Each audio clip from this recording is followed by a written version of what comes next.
मेरा नाम प्रांजल है और आज मैं बात करने वाला हूँ वाइंडिंग टर्मिनोलॉजी के बारे में। ये बेसिकली दूसरा पार्ट है। इससे पहले एक पार्ट मैं बना चुका हूँ, उसका लेक्चर आप लोग देख सकते हैं, नीचे लिंक में दिया होगा। ठीक है, तो वाइंडिंग्स जो है हम लोग यहाँ पे डील कर रहे हैं, डीसी मशीन्स की वाइंडिंग की बात कर रहे हैं। वाइंडिंग 1 में मैंने काफी कुछ आपको बताया है कि हमें आर्मेचर वाइंडिंग, फील्ड वाइंडिंग, इन सब के बारे में मैंने बता दिया। ठीक है, अब उसी का दूसरा पार्ट चलते हैं कि आपको उन वाइंडिंग्स को समझने के लिए, उन वाइंडिंग्स के अरेंजमेंट को सीखने के लिए आपको कुछ टर्मिनोलॉजीज, कुछ ऐसे बेसिक टर्म्स हैं जो आपको पता होने चाहिए। वो बेसिक टर्म्स को मैं इस पूरे लेक्चर में डिस्कस करूंगा। ठीक है, तो शुरू करते हैं।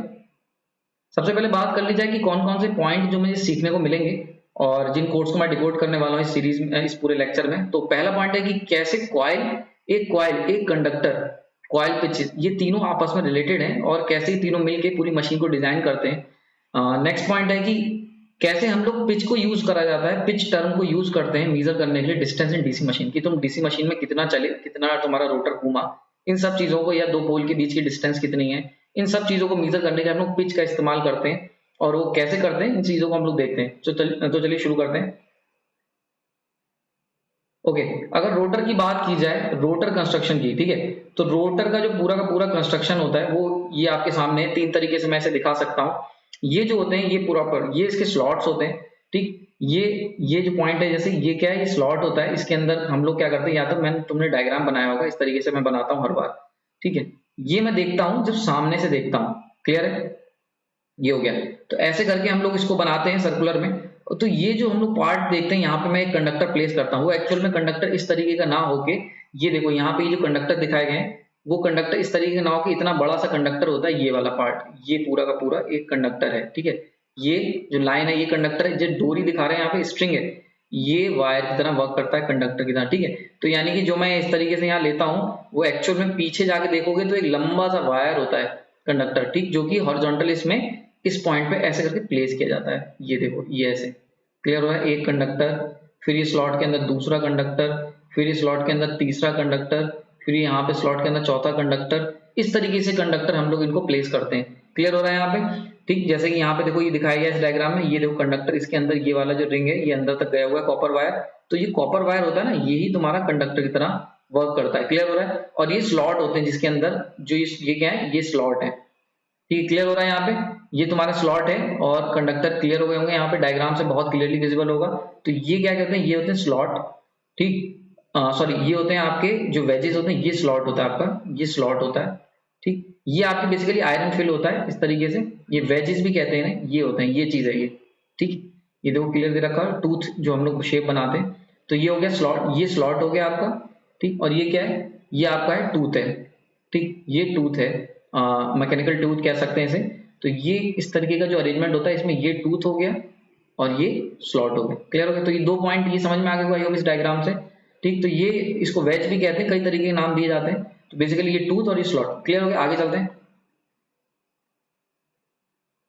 ओके, अगर कॉइल की बात की जाए, कॉइल, तो देखो मैंने बताया तुम्हें कि जैसे इस तरीके का अगर स्ट्रक्चर है, ये टूथ्स हैं इसके और ये स्लॉट है। ठीक, तो स्लॉट में मान लेते हैं एक कंडक्टर ये रखा है। ठीक है, ऐसे ही जब मैं इसे घूम के बनाऊंगा, इसे नीचे तक लाता हूं ऐसे करके समथिंग, और यहाँ पे मैंने एक और कंडक्टर रखा हुआ है। ठीक है, तो इस कंडक्टर को अगर मैं हॉरिजॉन्टल वे में देखूं तो ये कुछ इस तरीके की दिखेगा। एक कंडक्टर ये रखा है। ठीक है, ये हो गया आपका कंडक्टर 1, कंडक्टर 1। इसी तरीके से एक कंडक्टर ये रखा है। ठीक है, ये हो गया आपका कंडक्टर 2। ठीक, ये दो कंडक्टर रखे थे, इन दो कंडक्टर को मैं ऐसे बना सकता हूँ। क्लियर हो गया, ये हो गया C1 कंडक्टर 1, ये हो गया C2। अब क्या कर रहा हूं मैं इन दोनों कंडक्टर्स को वायर से इस तरीके से ज्वाइंट कर देता हूँ। और जब मैं इन्हें ज्वाइंट करता हूँ तो मेरे को मिलती है कॉइल।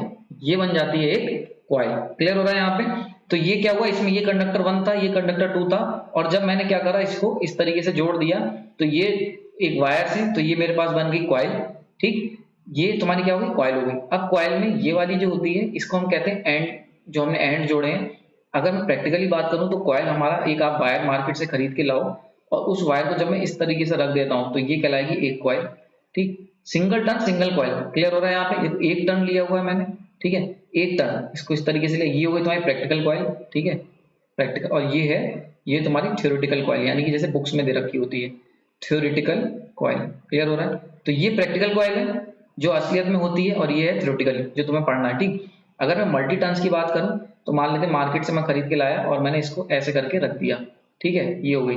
तो देखो क्या हुआ है, आपने इसका एक टर्न किया और एक बार 2 टर्न किया, तो क्या है, तो ये क्या है, 2 टर्न्स कॉइल है, 2 टर्न्स कॉइल है। क्लियर हो रहा है, क्लियर हो गया यहाँ पे। अगर मैं यहाँ पे इसको थ्योरेटिकल बनाऊं तो मान लेते हैं मेरे पास 2 कंडक्टर हैं, ऐसे 4 कंडक्टर है बल्कि, ठीक है। तो एक बार मैंने अब इसको 4 कंडक्टर कैसे जोड़ रहा है, इसको मैंने इस तरीके से जोड़ा, देन इसे इस तरीके से जोड़ा, देन ये और ये, ठीक है।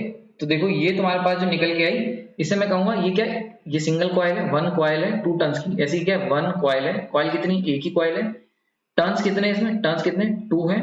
कंडक्टर कितने, कंडक्टर बड़ा इंपॉर्टेंट, कंडक्टर कितने यूज हुए 4, बहुत इंपॉर्टेंट। 4 कंडक्टर लिए, देखो 1 2 3 4, वैसे यहाँ देखो 1 2 3 और ये 4। क्लियर हो रहा है यहाँ पे। तो ये बहुत ध्यान से देखना, प्रैक्टिकली जो कॉइल होती है वो इस तरीके से होती है, अगर मैं थ्योरेटिकली बताऊं तो ये single turn, sorry 2 turns single coil, एक कॉइल है 2 टर्न है, ठीक। तो जितने टर्न्स बढ़ाते जाओगे उतने नंबर ऑफ कंडक्टर क्या होंगे, बढ़ते चले, यानी कि टर्न्स को इंक्रीज करने पे कंडक्टर जो होते हैं वो इंक्रीज होते हैं, केवल टर्न्स बढ़ाने पे कंडक्टर नंबर ऑफ इंक्रीज होंगे, कॉइल एक ही रहेगी, कॉइल पे कोई फर्क नहीं पड़ेगा। क्लियर हो रहा है, आगे चलते हैं।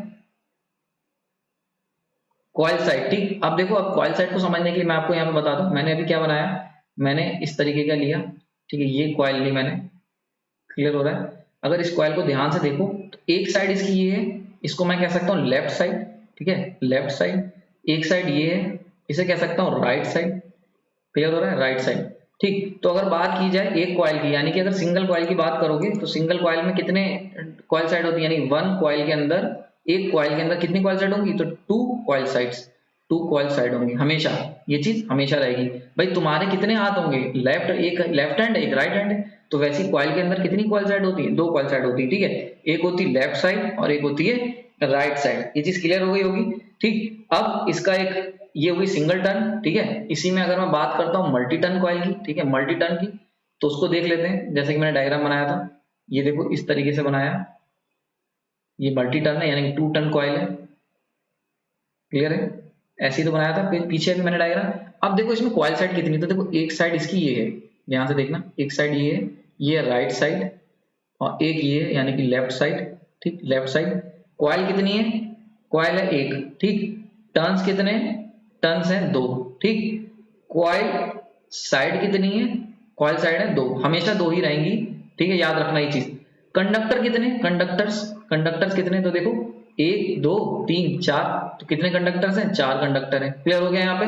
अब अगर तुमसे पूछा जाए कंडक्टर्स पर कॉइल साइड, यानी कि हर एक कॉइल साइड में कितने कंडक्टर है, तो आंसर है 2, बहुत इंपॉर्टेंट, 4 नहीं होगा, यानी कि एक कॉइल साइड में कितने कंडक्टर है भाई, 2 हैं। इधर वाली कॉइल साइड में कितने, 2, तो एक कॉइल साइड में कितने कंडक्टर्स हैं, 2 कंडक्टर हैं। क्लियर हो गया यहाँ पे। इसका एक और एग्जांपल देख लेते हैं, ठीक। ये देखो, अगर मान लेते हैं इस तरीके की कॉइल साइड ये है, ठीक है, ओके, ये हो गया कॉम्प्लेक्स, यानी कि ये कितनी है, ये आपकी जो कॉइल है, सॉरी एक मिनट वेट, ठीक है। अगर इसको देखें, इस कॉइल को ध्यान से देखो तो इसमें कितने, ये आपकी कॉइल कितनी, कॉइल 1 कॉइल है, ठीक है। टर्न्स कितने, टर्न्स तो 4 टर्न है, 4 टर्न का मतलब कितना हो गए, 8 कंडक्टर्स हो गए, 8 कंडक्टर्स, ठीक है। देखो काउंट कर लो, 1 2 3 4 5 6 7 8, ठीक है, तो 8 कंडक्टर्स होंगे, ठीक। कॉइल साइड कितनी, तो हमेशा यूनिवर्सल है, कितनी है, 2 ही कॉइल साइड होंगी, एक लेफ्ट साइड और एक राइट साइड, ठीक है। अब एक लेफ्ट साइड में कितने कंडक्टर्स हैं, लेफ्ट साइड में देख लो, यहां से बीच में बांटोगे तो लेफ्ट साइड में 4 लेफ्ट साइड में और 4 राइट साइड में होंगे, ठीक। तो राइट साइड में कितने कंडक्टर, 4, लेफ्ट साइड में कितने कंडक्टर, 4, ठीक है। तो आई होप ये समझ में आ गया, इसके अलावा कोई भी क्वेश्चन नहीं आएगा, जितना भी होगा इनमें से अगर आपको ये समझ में आ गया तो कोई भी कॉइल साइड का क्वेश्चन आप गलत नहीं करोगे, ठीक। क्लियर हो गया यहाँ पे, चलिए फिर आगे चलते हैं। ओके, पिच बड़ा इंपॉर्टेंट था। देखो हुआ क्या कि जब आप मशीन की बात करते हो, मशीन की, तो अगर मशीन की बात की जाए, इस तरीके की सर्कुलर मशीन होती है, नॉर्थ पोल होता है, एक साउथ पोल होता है, डीसी मशीन की बात कर रहा हूँ यहाँ पे, और यहाँ पे हमने कंडक्टर्स लगाए होते हैं स्लॉट के अंदर, जैसा कि मैंने आपको शुरुआत में डायग्राम बनाया था। तो होता क्या है, अगर मैं बात करूँ कि मैं इसके और इसके बीच की दूरी कितनी है, ठीक, तो अगर एंगल की बात की जाए तो यहाँ से यहाँ तक 180 डिग्री की दूरी है, ठीक है, ये तो हो गया एंगुलर डिस्टेंस। लेकिन अगर बात की जाए मैकेनिकल डिस्टेंस या फिर स्लॉट के, तो इसके लिए यूज की जाती है पिच, ठीक है। पिच बेसिकली यूज करी जाती है डिस्टेंस को मेजर करने के लिए। क्लियर हो रहा है यहाँ पे, ताकि आप क्या कर सको, किसके बीच में मेजर कर सको डिस्टेंस, 2 कॉइल के बीच में या फिर 2 पोल्स के बीच में, या फिर दो कंडक्टर्स के बीच में कितनी दूरी है, इसके लिए हम लोग क्या यूज करते हैं, इसके लिए हम लोग यूज करते हैं पिच। तो पिच क्या होता है, पिच हम लोग यूज करते हैं कंडक्टर्स या स्लॉट्स के टर्म में। पिच में मेजरमेंट किसके टर्म में किया जाता है, स्लॉट्स या फिर कंडक्टर्स के टर्म्स में। यानी कि फॉर एग्जांपल मान लेते हैं मेरे पास इस तरीके का एक सिस्टम है, रोटर जो है उसको मैंने इस तरीके से बना दिया। क्लियर हो रहा है यहाँ पे, एक स्लॉट ये है, एक दूसरा, 2 3 4 स्लॉट है। मान लेते हैं मैं यहाँ खड़ा हूं, मैं कहता हूं मैं ए पॉइंट, ए एक इंसान ये है, एक इंसान ये है बी, तो मैं कहूंगा ए और बी के बीच की कितनी दूरी है, ठीक। तो मैं अगर इसको पिच के टर्म्स में कहूंगा, या फिर पिच तो डिस्टेंस होगी, अगर मैं कंडक्टर टर्म्स में कहता हूं तो ए और बी की पिच क्या होगी, ए एंड बी की पिच, ए और बी की पिच हो जाएगी, ए बी की पिच 1 2 3 4, तो 4 स्लॉट्स की पिच है। क्लियर हो रहा है, ए और बी की जो डिस्टेंस है वो कितनी है, 4 स्लॉट की है। तो इस तरीके के मेजरमेंट को करने के लिए हम लोग पिच का इस्तेमाल करते हैं। क्लियर हो रहा है यहाँ पे, तो जरा देखते हैं कैसे ऐसा होता है। तो सबसे पहला एग्जाम्पल है पोल पिच, ठीक। तो पोल पिच का क्या मतलब हुआ, सिंपल सी चीज है, यानी कि मान लेते हैं अगर आपके पास एक ये नॉर्थ पोल है, क्लियर हो रहा है, और ये साउथ पोल है, और ये तुम्हारा रोटर है। क्लियर है, ठीक है। यहाँ पे अब देखो यहां से यहां तक की जो डिस्टेंस है, यानी कि यहां से इसके सेंटर से इसके सेंटर से इनके बीच की जो ये जो डिस्टेंस है पूरी, यहां से यहां तक की डिस्टेंस, इसको जब मैं स्लॉट्स में या फिर कंडक्टर्स के रूप में मेजर करता हूं, कंडक्टर्स के रूप में, उसे हम लोग कहते हैं पोल पिच। तो पोल पिच बेसिकली क्या होता है, तो पोल पिच मतलब नॉर्थ से साउथ जाने में हाउ मैनी कंडक्टर्स, यानी कितने कंडक्टर तुमने पास करे, या फिर कितने स्लॉट्स का तुम्हें डिस्टेंस कवर करना पड़ा, कितने स्लॉट्स बीच में पड़े, इन सब चीजों के लिए हम लोग यूज करते हैं पोल पिच। क्लियर हो रहा होगा, ये चीज समझ में आ गई होगी। तो अगर पोल पिच का फॉर्मूले की बात कर लें, तो पोल पिच जो होती है वो इक्वल टू होती है टोटल नंबर ऑफ कंडक्टर्स कितने हैं तुम्हारे सिस्टम में डिवाइड बाई पोल्स, ठीक है, पोल्स कितने। क्लियर हो रहा है यहाँ पे, क्योंकि भाई अगर 2 पोल हैं तुम्हारे पास 12 कंडक्टर हैं, तो ऑब्वियस सी बात है 6 6 दोनों के बीच में डिफर करेंगे, ठीक है। क्लियर हो गया, तो ये Z क्या है, ये कंडक्टर्स हो गए, कंडक्टर्स, और ये पोल्स हो गए। अच्छा, इसी फॉर्मूले को मैं अगर स्लॉट के टर्म में लिखूं तो equal to total slots divide by poles, ठीक है, टोटल पोल्स। क्लियर हो रहा है यहाँ पे, पोल्स हमेशा इवन रहेंगे, या तो 2 होंगे या 4 होंगे या 6 होंगे, मैंने बता चुका हूँ। पोल्स जो होंगे, याद रखना ये चीज, पोल्स हमेशा इवन रहेंगे। इवन क्यों रहेंगे, क्योंकि monopole doesn't exist, monopoles exist नहीं करते हैं, यानी कि नॉर्थ केवल एग्जिस्ट नहीं करेगा, नॉर्थ के साथ साउथ भी एग्जिस्ट करेगा, तो ये चीज है। तो ये हमेशा इवन नंबर होगा, और ये जो Z है ये भी हम लोग इवन नंबर लेने की कोशिश करते हैं। क्लियर हो रहा है, तो टोटल नंबर ऑफ स्लॉट जो है यहाँ पे टोटल स्लॉट ले सकता हूँ, या फिर टोटल कंडक्टर्स। तो पोल पिच का फॉर्मूला मैं बता दिया, PP equal to total conductors divide by total poles. Clear होगा ये जी। अब इसको जरा देख लेते हैं, एग्जांपल देख लेते हैं। मान लेते हैं मेरे पास 96 स्लॉट्स हैं, ठीक है। अच्छा, ये फॉर्मूला मैंने ये बताया था टोटल, ठीक है, फॉर्मूला PP का, और मैंने बताया total slots divide by total poles, ठीक है।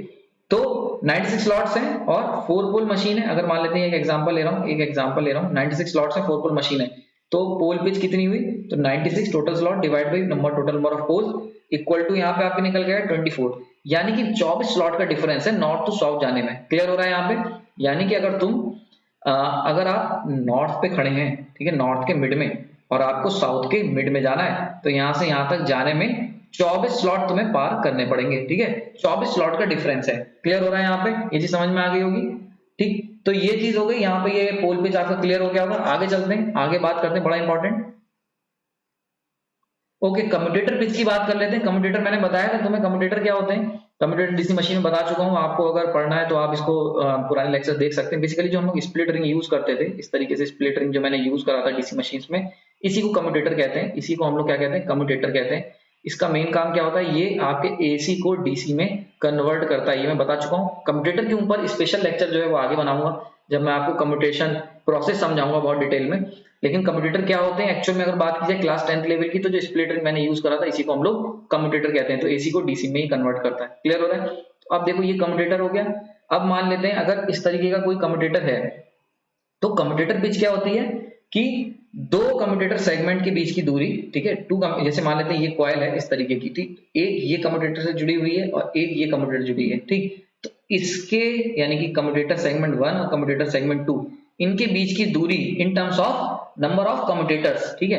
तो यानी कि एक कॉइल, अगर ये कॉइल है तो इसकी जो दोनों कॉइल साइड है, यानी कि ये कॉइल साइड और ये कॉइल साइड, ठीक, तो 2 कॉइल साइड की distance distance in terms of, किसके टर्म्स में, इन टर्म्स ऑफ कम्यूटेटर यानी कितने कम्यूटेटर के बाद जाके दूसरी कॉइल जुड़ी है, इसको हम लोग कहते हैं कम्यूटेटर पिच। इसको बहुत अच्छे से समझा देता हूं मैं आपको। मान लेते हैं मेरे पास 3 कॉइल है, ठीक, तो अगर 3 कॉइल में बनाता हूं 3 कॉइल का कम्यूटेटर तो कुछ इस तरीके से बनेगा, ठीक, 6 कॉइल साइड होंगी उसकी, ठीक, ये हो गया।